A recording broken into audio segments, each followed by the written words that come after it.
Andhra Pradesh CID superintendent of police K చక్రవర్తి. ఈ పేరు ఇప్పుడు ప్రతి ఆంధ్రవాసి హృదయంలో నిలిచిపోతుంది.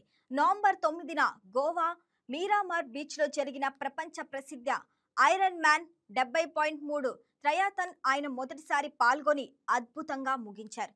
ఇది కేవలం ఒక సవాల్ కాదు, శరీరం మనసు రెండూ కలిసి పోరాడే భావోద్వేగ ప్రయాణం. ఆయన కేవలం 8 గంటల్లోనే ఫినిష్ లైన్ చేరి తాను ఎంత దృఢంగా ఉన్నారో ప్రూవ్ చేశారు. ఈ ఈవెంట్లో 3 రకాల పోటీలు ఉంటాయి. ముందుగా 1.9 కిలోమీటర్ల ఓపెన్ వాటర్ స్విమ్మింగ్, సముద్ర తరంగాలు మనసును కదిలించిన ధైర్యంగా ఈదటం, ఆ లోతుల్లో ఒంటరితనం కానీ విజయం కానీ పోరాడటం.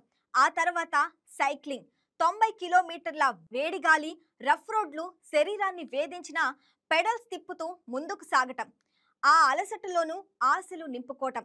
ఆ తర్వాత రన్నింగ్, 21.1 కిలోమీటర్లు హాఫ్ మారథాన్, కాళ్ళు వణుకుతున్న మనసు వదలకు సాధించు అని పరిగెత్తటం.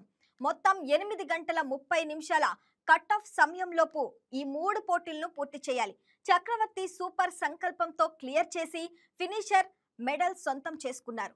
ఈ మెగా ఈవెంట్లో 60 దేశాల నుంచి 1300కు పైగా అథ్లెట్స్ పాల్గొన్నారు. కఠిన కోర్సు, సవాల్ పరిస్థితులు, ప్రతి మూమెంట్ మీ లిమిట్స్ ను చెక్ చేస్తాయి. చక్రవర్తి శారీరక బలం, మానసిక స్ట్రెంగ్త్ తో అంతా జయించారు.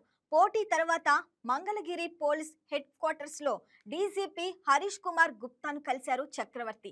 డీజీపీ ఆయనకు హార్ట్ఫుల్ అభినందనలు తెలిపారు. ఇది మీ పర్సనల్ విక్టరీ మాత్రమే కాదు, ఆంధ్రప్రదేశ్ పోలీస్ కు ప్రౌడ్ మూమెంట్. మీ డెడికేషన్, డిసిప్లిన్ మా ఫోర్స్ ఇన్స్పిరేషన్ అని భావోద్వేగంగా ప్రశంసలు కురిపించారు. ఇలాంటి స్పోర్ట్స్ స్పిరిట్ పోలీస్ డిపార్ట్మెంట్ కు కొత్త గ్లో తెస్తుందని హైలైట్ చేశారు. చక్రవర్తి లాంటి ఆఫీసర్లు డ్యూటీలో టఫ్నెస్, లైఫ్ లో ఫిట్నెస్, మీరు కూడా మోటివేట్ అయ్యారా? అయితే ట్రయాథ్లాన్ ట్రై చేసి చూడండి, మీరు కూడా మెడల్ విన్నర్ అయ్యే ఛాన్స్ ఉంది. All the best.